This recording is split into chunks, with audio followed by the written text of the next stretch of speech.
Welcome to another edition of this Inside Silver Bay.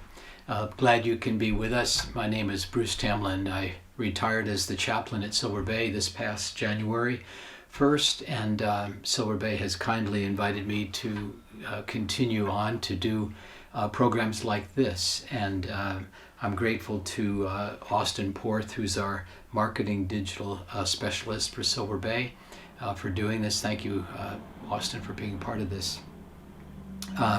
I just need to tell you, incredible weather today, 70 degrees or so close, and we really are looking forward to a great rest of the spring and a summer, and hopefully opportunities to see you all at Silver Bay. If that comes about for you, we would love to welcome you here at Silver Bay. Again, this series that is part of the Inside Silver Bay program is this whole yearly series is called Making the Most of This Precious Life. And it's all designed to sort of support us in having an abundant life, a life that is rich with the capacity for contentment and inner joy, the ability to love and to be loved, to make the most of this precious life. And we've been working through different topics, and the topic we're into now is this whole topic called inner work, doing work that allows us to become more comfortable with who we are, more in relationship with the divine, and knowing of our value and knowing of our ability to do this inner work, which brings a greater sense of peace and contentment to our life. And before we get into today's topic, I'd like us to do, as we've always done, a short centering exercise. So I would invite you to find a comfortable chair where you may be. And as we've done in the past, we're just going to relax into the chair. Maybe I suggest you close your eyes and feel the support of the floor and the support of the chair in our body. And just relaxing into the chair. And what we're going to do is just a very sort of simple, brief breathing exercise. And we're just going to start by just taking a breath and allowing us to feel any tension we might have in our body, maybe starting with our feet and moving up through our body. As we gently breathe, we just be aware of our feet and our lower legs, our calf muscles, if we're holding any tension there, just letting that tension go. Or tension in our midsection, into our thighs and hips, letting tension go there. Or maybe holding tension somewhere around our midsection, our stomach, or our shoulders, our back, if we're holding tension there.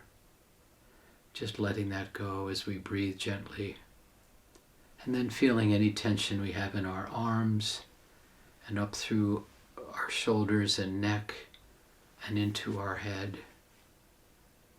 And just allowing ourselves to relax, let tension go. And then we're just going to do a short breathing exercise where we breathe in and we breathe out. And the best way to do this is to breathe in through our nose and out through our nose. And as we would exhale, breathing out, we would just say a word, kind of a centering, grounding word. It might be peace or love or joy or God, or a word that just brings a sense of real kind of peace to you that way. So again, we're just going to do this for a few minutes of just breathing in and exhaling through our nose. And as we do that, just repeating in our mind's eye this very relaxing, peaceful word. So again, breathing in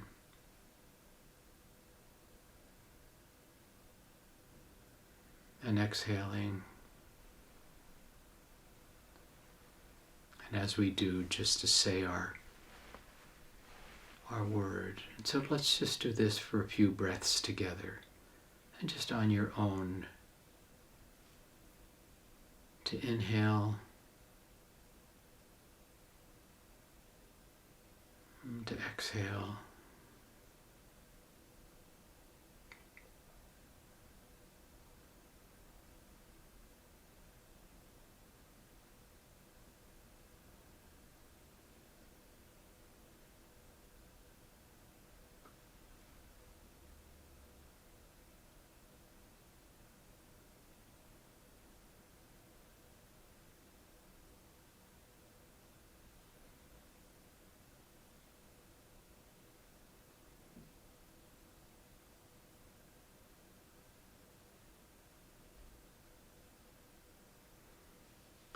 And so I hope you've had a chance to take a few breaths with that, and hopefully we're not able to do a whole 10 minutes or so, maybe 10 or 15, 20 minutes, but that centering exercise, if you choose to do that on a daily basis, and the opportunity is just to really feel a sense of peace and groundedness in our day. So thank you for joining me with that.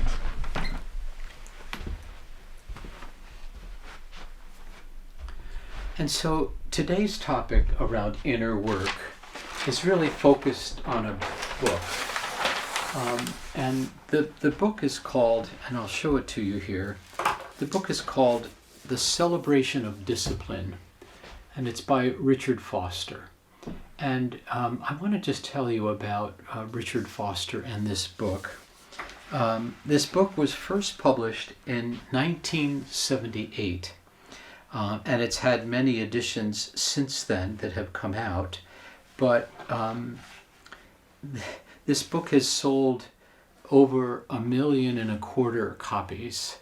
And it is certainly known as one of the most important contemporary books on Christian spirituality that has ever been published.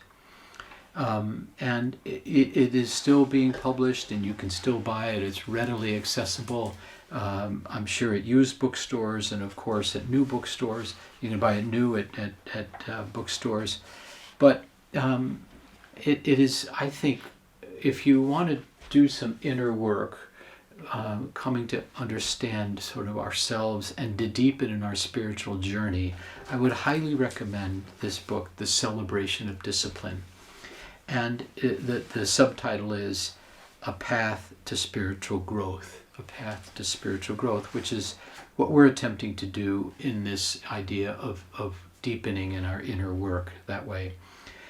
Richard Foster is a Quaker, comes out of the Quaker tradition. And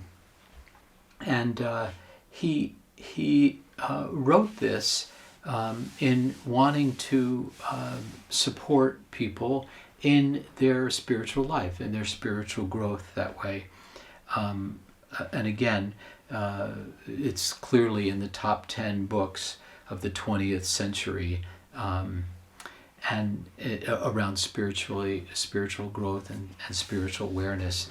And so when Richard Foster talks about the celebration of discipline, the title, what he really means is that, or what he's conveying is that we're celebrating the disciplined life of having spiritual practices.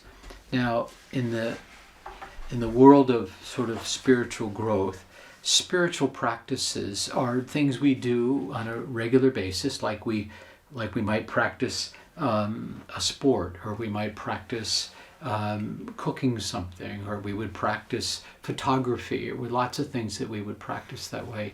When we think about spiritual practices in our spiritual life, they would be sort of opportunities that we would have to, like we did in our short breathing exercise, a spiritual practice of maybe centering prayer, or a spiritual practice of reading the Bible, or a spiritual practice of we would make yoga a spiritual practice, something like that.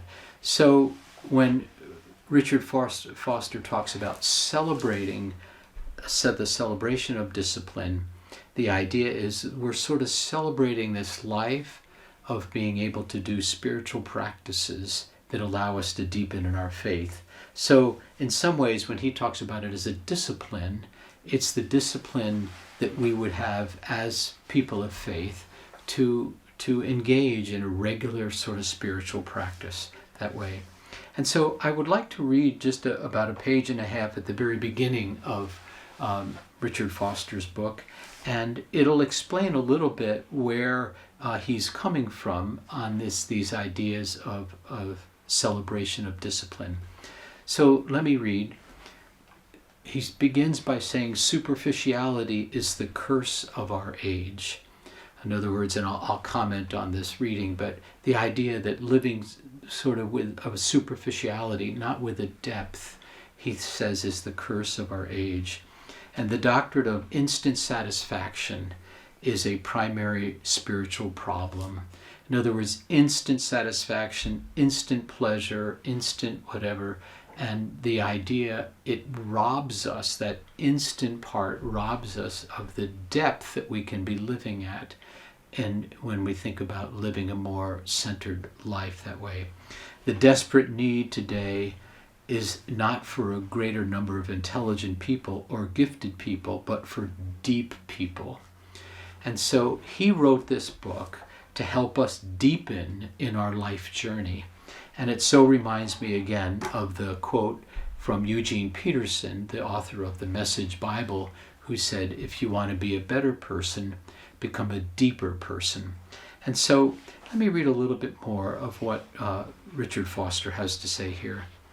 The classic disciplines of the spiritual life call us to move beyond surface living into the depths.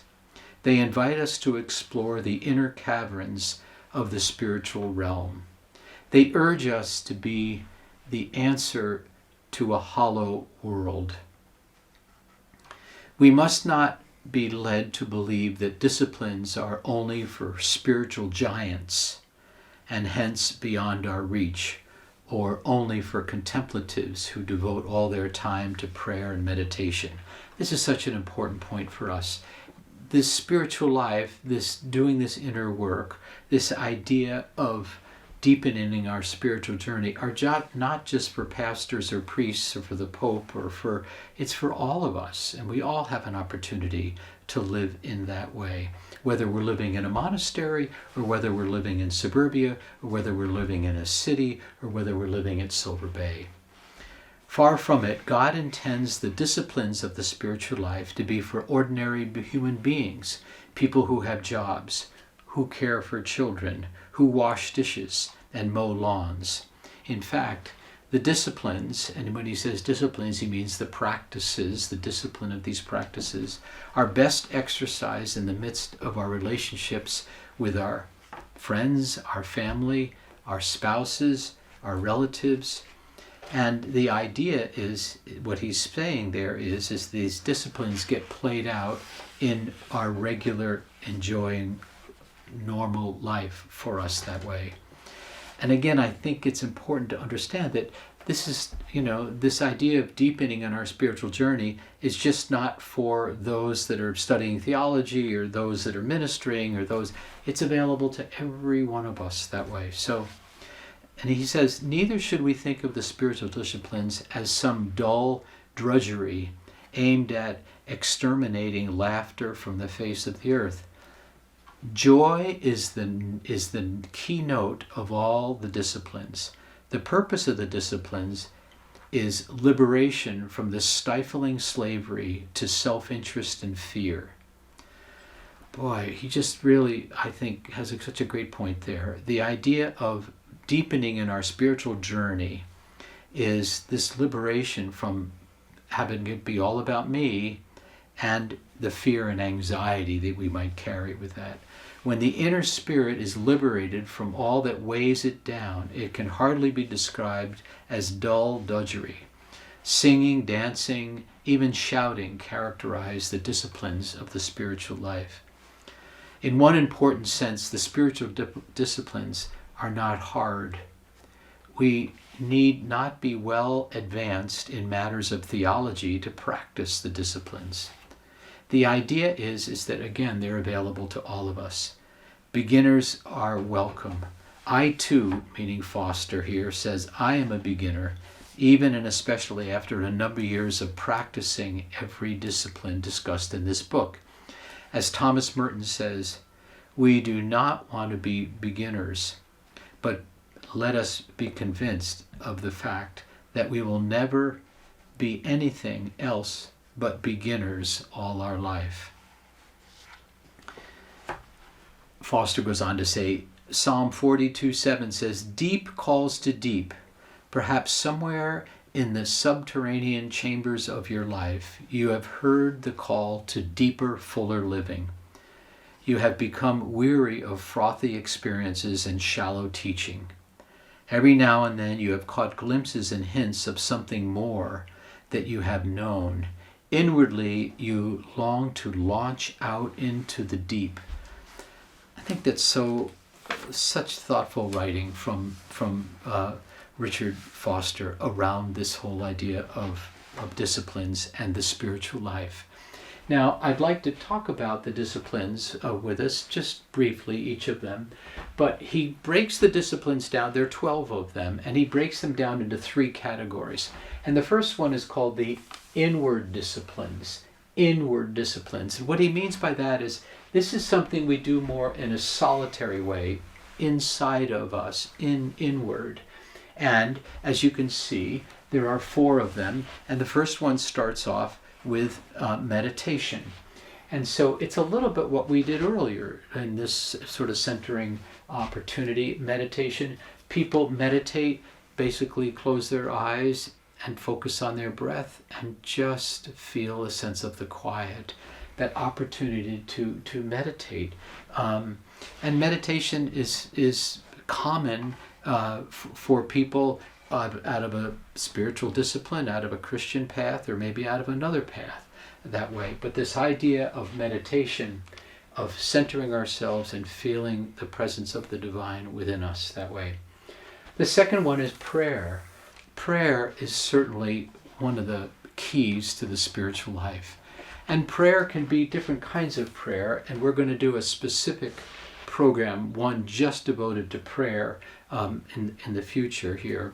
But the idea of prayer, it can be petitionary prayer, where we actually are asking or seeking something, that way our health, or praying for somebody else that way.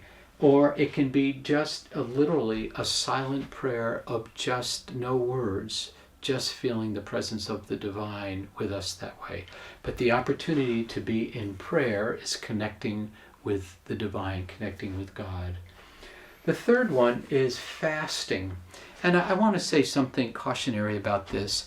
Fasting, of course, has to do with the idea of abstaining from food for a period of time that way. And the benefits of that, having done some fasting myself, I'm not a regular person that regularly fasts, but having done it from time to time, fasting, it really, the effect it has on me is to really slow me down. My body just feels empty, and in the emptiness, just there's a quietude about it, just a sort of a centered feeling that way. And so before starting any fasting, I would just check with the medical professionals in your life if that's something that's appropriate for you to try, and to try it for short periods of time, maybe skipping a meal here or skipping a meal there, or maybe in a day skipping a couple meals, or eating a meal in the middle of the day and fasting around that. So, but fasting has been for centuries this opportunity to feel closer to the divine.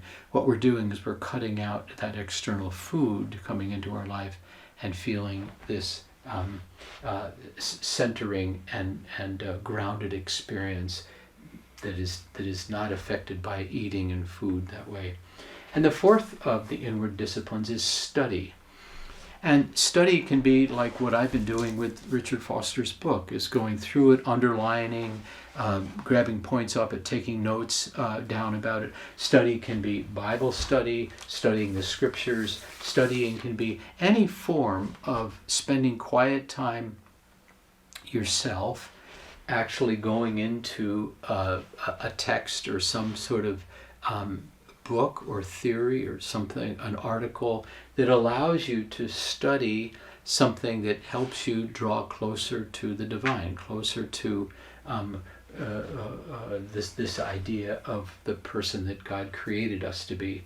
Study can be something that's scriptural, or it can be something that might be more attuned to an avocation that you have, like gardening or birds or somehow. But study, this ability to kind of go into something in a deep way. So these are the 4 inward disciplines. Now the second form, the second category he calls the outward disciplines. And these will make sense for us too. The first one on the outward disciplines is simplicity. And what does he mean by simplicity? Simplicity has this overtone of not making our life so complicated with so many things, and the idea that when we can simplify our life, we have a life that is more available to be in touch with the divine, more available to be in touch with the fact of who we love, more designed to celebrate and to be a part of those things in our life that bring us a real sense of joy. I have a real interest in my own life of trying to make it more simple and giving away things I don't need, clothes that I don't wear anymore, books that I'm not going to read, and having a life that is more focused on people and relationships and the opportunity to connect there, the opportunity to connect with the beauty of God's creation, trying to cut out those things, have boundaries around those things that keep my life in a more simple way. The other way to think about simplicity and boundaries is that social media and TV and all of the things that bombard us from the outside world that keep attracting our attention and keep pulling us away from ourselves, I think there's a simplicity about that. And Sarah, my wife, and I are trying to have sort of limited time around phone and texting and all that, so that we have time to be with each other and to be with those important things that are going on. I could go on with simplicity for a long time, but I'll keep it at that, just to be thinking about what in your life is taking you away from this essential aspects of how you want to be living your life and who you want to be sharing that with. The second outward discipline is solitude. Solitude has this dimension to it of being alone in solitude that way, and it has a bit of a retreat aspect to it, to kind of pull yourself away, to be alone in an environment that it might allow you to not be distracted by lots of things that way. Solitude is a beautiful experience of drawing closer to ourselves that way and being more comfortable in our own silence. This lends itself to retreat. There are a number of people that come to Silver Bay in our Brookside Trinity ministry program, respite ministry, where pastors and their families come for retreat, opportunity to be quiet, opportunity to be in solitude. And we have some people that come by themselves, pastors that come, and they actually, they might be on a silent retreat, and they're basically spending much of their time here just being alone that way. Submission is the third outward discipline, and I want to read a little bit about that because submission is a little harder to understand than some of them. And so I'm going to read just a couple paragraphs from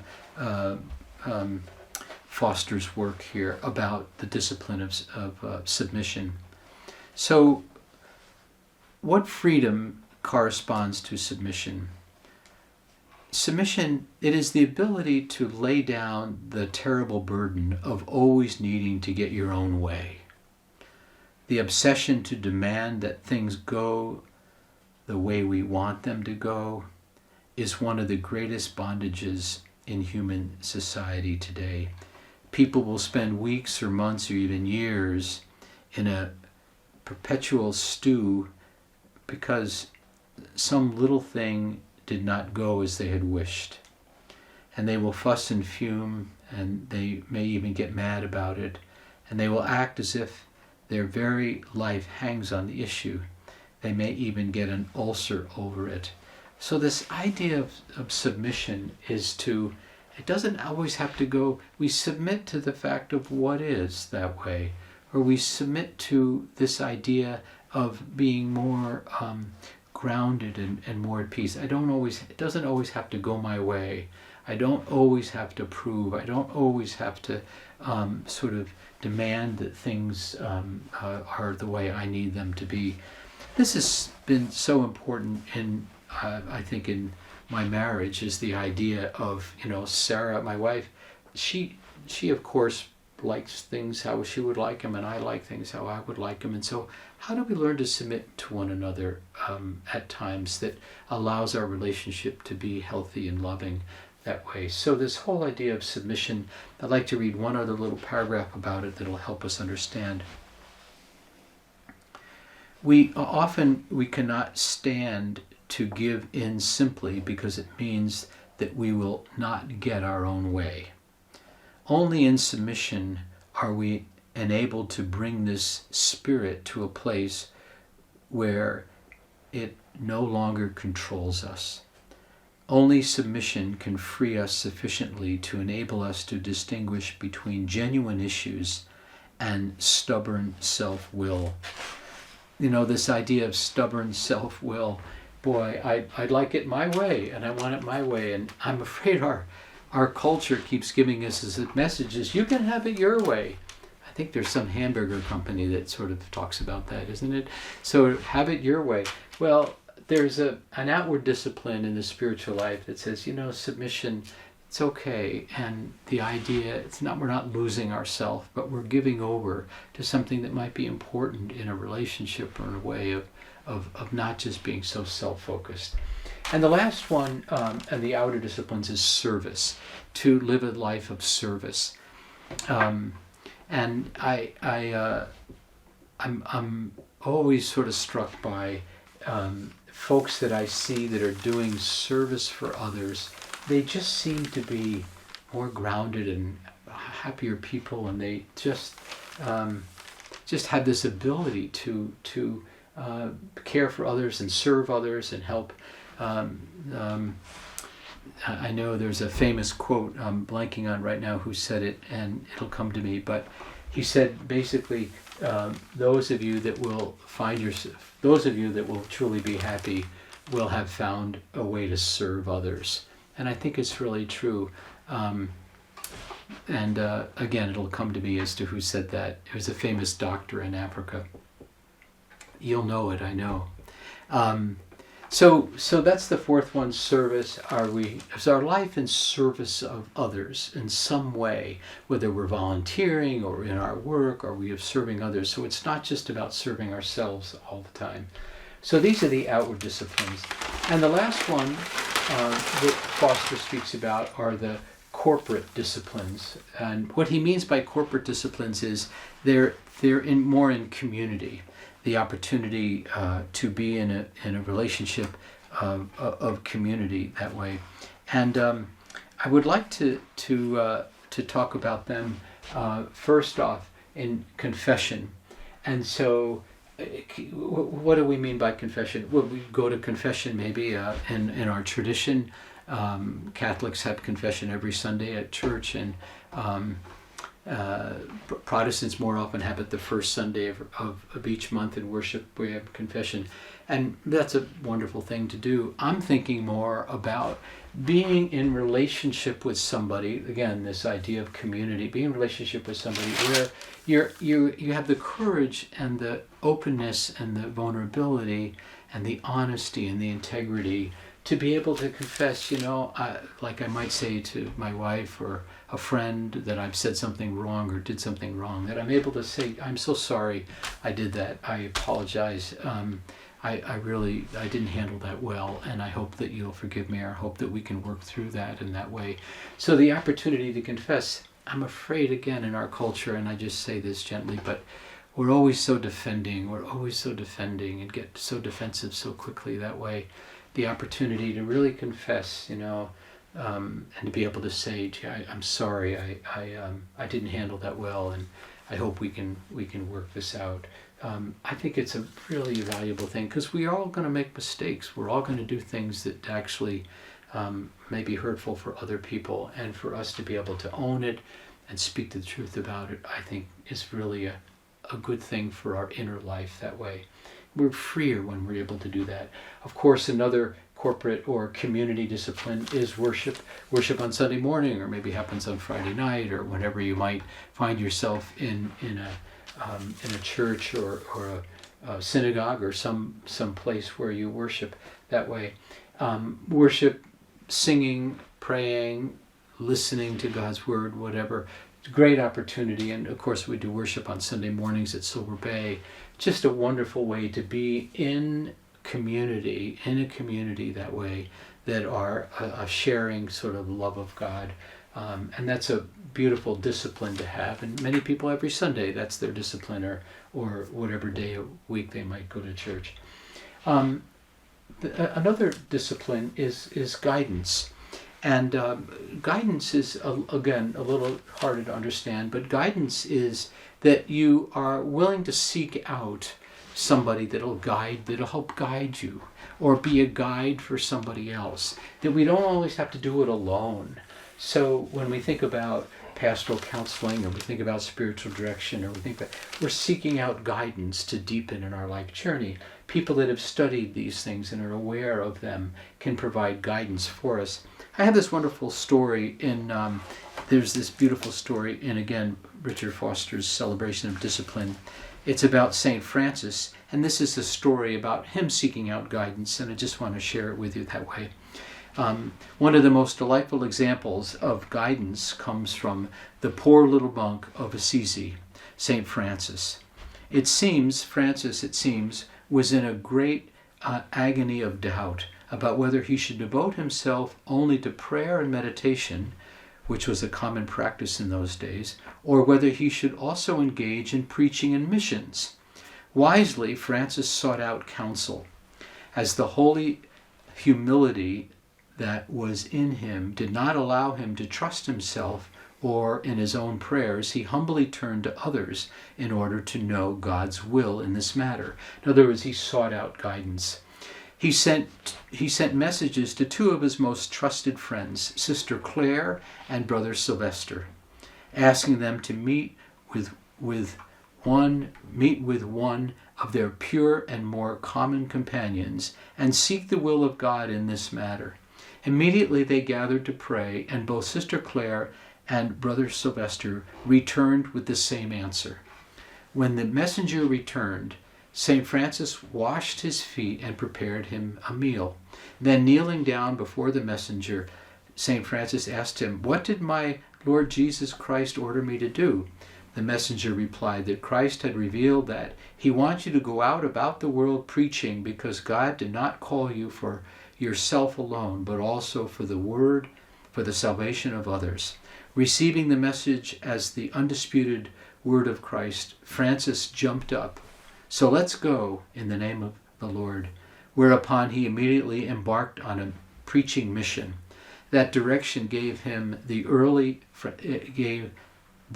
Franciscan movement an unusual combination of mystical contemplation and evangelical fervor.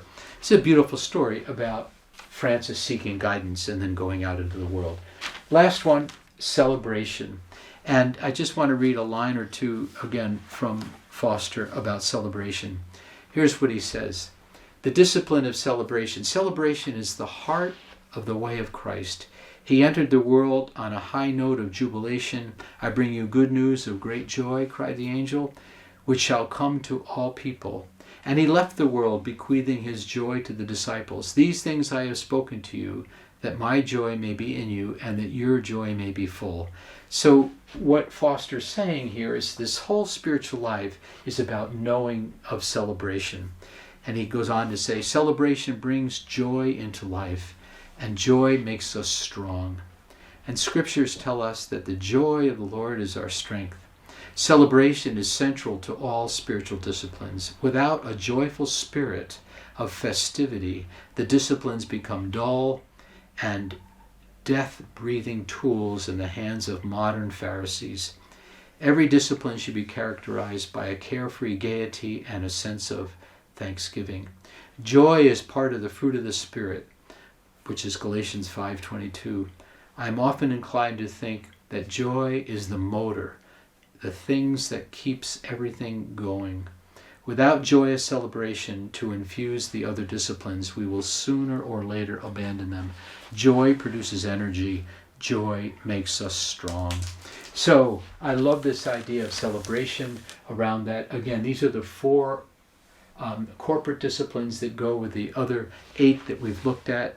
I just gently suggest that you may want to pick up this book, Celebration of Discipline by Richard Foster, as it allows us to be on this journey of the inward journey to continue to grow in our spiritual life that way. Thank you for being with us today here, and we look forward to seeing you at a future program. Take care. Bye now.